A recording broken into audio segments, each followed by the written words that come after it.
বিপ্লবের অপারেশন হলো। কলকাতা দেখো অল্টোতে কি হুইল লাগানো, পুলিশের গাড়িটার পিছন পিছন চলে যাই। আমার গাড়িতে কুইক শিফটার কাজ করছে না। মেঘালয়ের যত পাথর আছে সব মানে বাংলাদেশে নিয়ে চলে যাবে। ये क्या चीज का पैसा है? ডাউকি রিভার এখান থেকে শুরু।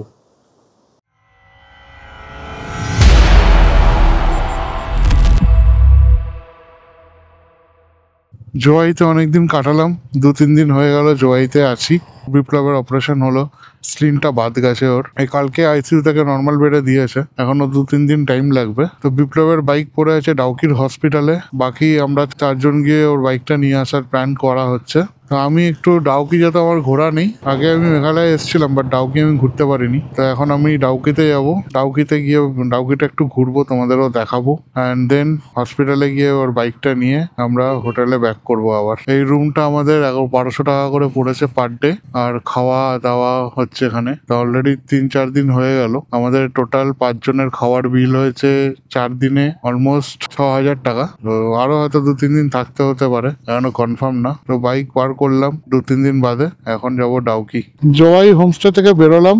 ডাউকিতে বিপ্লবের অ্যাকচুয়ালি যাওয়ার কারণ হলো বিপ্লবের বাইক রয়েছে, ওটাকে আনতে হবে। অ্যান্ড 2 জন গেলেই হতো, বাট আমরাও যাবো বললাম, যেহেতু ডাউকি আমাদের ঘোরা নেই।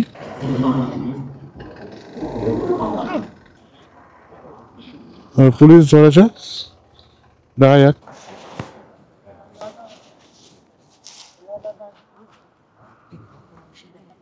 बोलिए। हाँ, डॉक्यूमेंट्स ऑनलाइन है।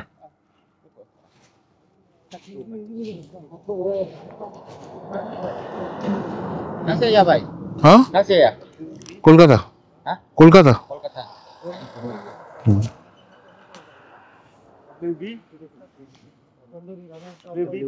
24 बीजी लाइसेंस। ऑनलाइन दिखा दूँ? ऑनलाइन है, दिखा दूँ?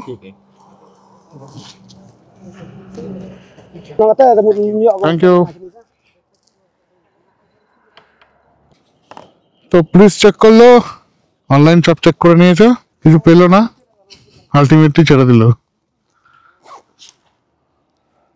এখন হলো জোয়াই সিটির ভেতরে, ভালো জ্যাম আছে, আর কিছুক্ষণ পরে জোয়াই সিটি থেকে বাদিক নিয়ে নেবো টুয়ার্ডস ডাউকি। সব ম্যাক্সিমাম ছোট গাড়ি, আর দেখো হুইলগুলো কিভাবে মডিফাই করা যায়, দেখো অল্টোতে কি হুইল লাগানো। এদের হুইলের ওপর বিশাল ফ্যাসিনেশন আছে, মানে জয়ন্তী হিলসের পার্টে পড়ে জোয়াই। তো মেঘালয়ের 3টে হিলসে রয়েছে, জয়ন্তী, খাসি আর গারো। গারো হলো ওয়ারিচড়ার দিকটা, খাসি হলো চেরাপুঞ্জির দিকটা, আর এটা হলো জয়ন্তী হিলসের পার্ট, জোয়াই। তো এখান থেকে আমরা নিয়ে নিলাম লেফট ডাউকি যাওয়ার জন্য, জোয়াই থেকে লেফট নিয়ে নিলাম, পুলিশের গাড়িটার পিছন পিছন চলে যাই।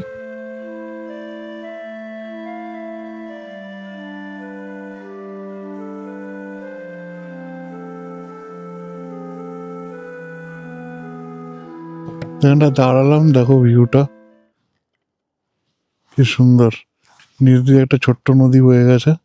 ডাউকি এখান থেকে 41 কিলোমিটার সোজা বোর্ডে।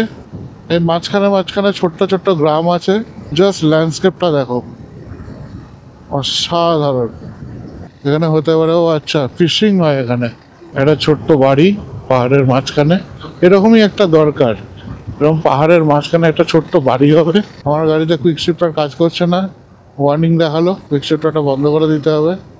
যদিও আমি ইউজ করি না কুইক শিফটার, আগেকার রোড ভালো ছিল, বাট এখান থেকে রাস্তা প্রচণ্ড খারাপ, কারণ ভারী ভারী ট্রাক যায় পাথর নিয়ে। এই রাস্তাটা সোজা চলে যাচ্ছে ডাউকি ক্রস করে বাংলাদেশ বর্ডার, আর অবভিয়াসলি বর্ডার রোড কোনোদিনও ভালো থাকে না, পরপর ট্রাক দাঁড়িয়ে আছে সব পাথর ভর্তি, বাংলাদেশ বর্ডার যাবে সব। তো আমরা যাবো হলো ডাউকি সোনপ্রিংয়ে। সোনপ্রিংটা হলো একটু নিচের দিকে, এখান থেকে আর 4 কিলোমিটার বাদে ডান দিক নেবো সোনপ্রিংয়ের দিকে। সোনপ্রিংয়ে কিছু হোমস্টে আছে, কিছু ক্যাম্প সাইট আছে, মেঘালয়ের যত পাথর আছে সব মানে বাংলাদেশে নিয়ে চলে যাবে। সামনে থেকে ডান দিক নেবো, নিয়ে সোনপ্রিং ঢুকে যাবো। এই যে সোনপ্রিং,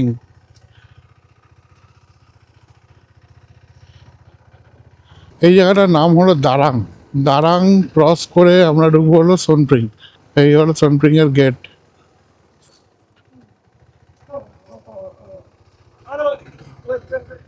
তো সনপিং ঢুকতে 50 টাকা করে নেয়। কি কারণে নেয়? আর অনলাइन নেবে না, कैश নেবে। ये क्या चीज का पैसा है? क्यों लेता है? हाँ, अच्छा, गांव के लिए 50 रुपया करके 50%। नीचे बोटिंग का ऑनलाइन होगा?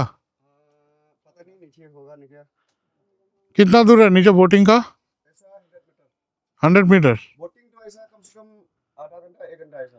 हाँ, वो तो पता है, नीचे आधा घंटा जाने के बाद मिलेगा ना। সনপিং পৌঁছে গেছি, এখানে বাইক পার্ক করব, দেন নিচে যাব।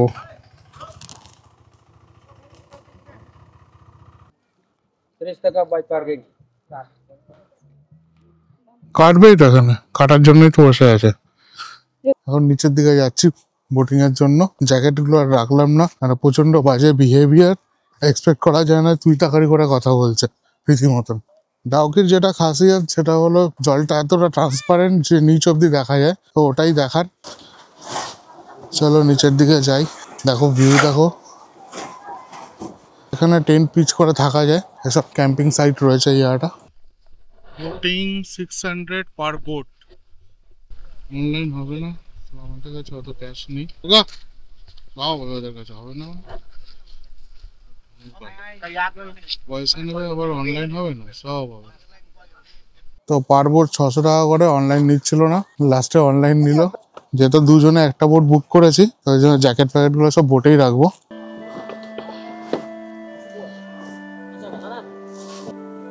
পরিষ্কার জল।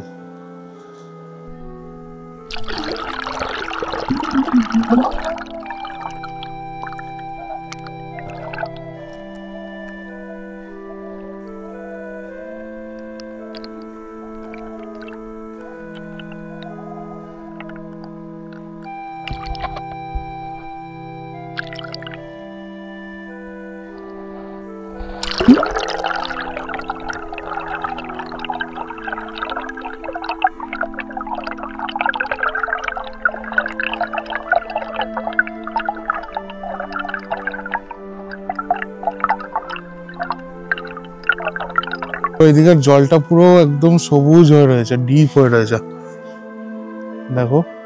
আর ওই সামনে হোমস্টে আছে কিছু, ওই দূরে হোমস্টে গুলো কি সুন্দর, মানে ব্যালকনিতে বসে অর্ধেক টাইম কেটে যাবে। ফিশিং কর रहा है ना ये लोग।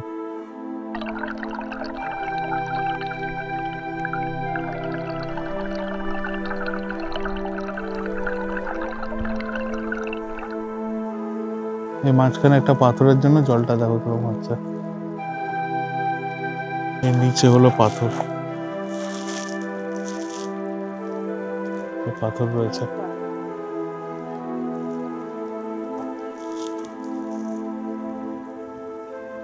আর ওখানে একটা ভাই মাছ ধরছে।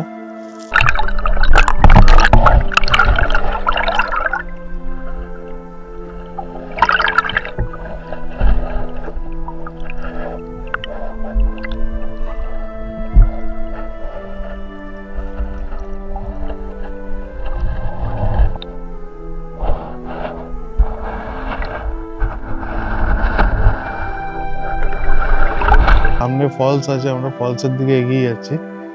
ওইদিকে ফলস আছে। সামনের জায়গাটা দেখো পুরো ফেনা ফেনা হয়ে রয়েছে এই জায়গাটা, কারণ সামনে ঝর্ণা বলে দেখো পুরো ফেনা জলটা। এই সামনে দিয়ে ঝর্ণা, এখান দিয়ে জল, এখান থেকে রিভারটা স্টার্ট হচ্ছে। ডাউকি রিভার এখান থেকে শুরু।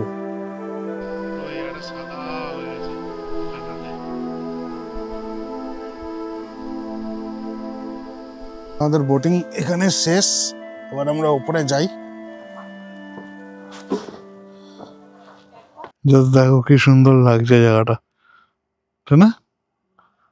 সানসেট হচ্ছে, হ্যাঁ সানসেট হচ্ছে, অসাধারণ লাগছে জাস্ট ভ্যালিটা। চলো এগোই আস্তে আস্তে হোমস্টের দিকে। ফাইনালি চলে আসলাম হোমস্টেতে। আজকে ব্লগটা এখানেই শেষ করলাম। চলো, গুড নাইট।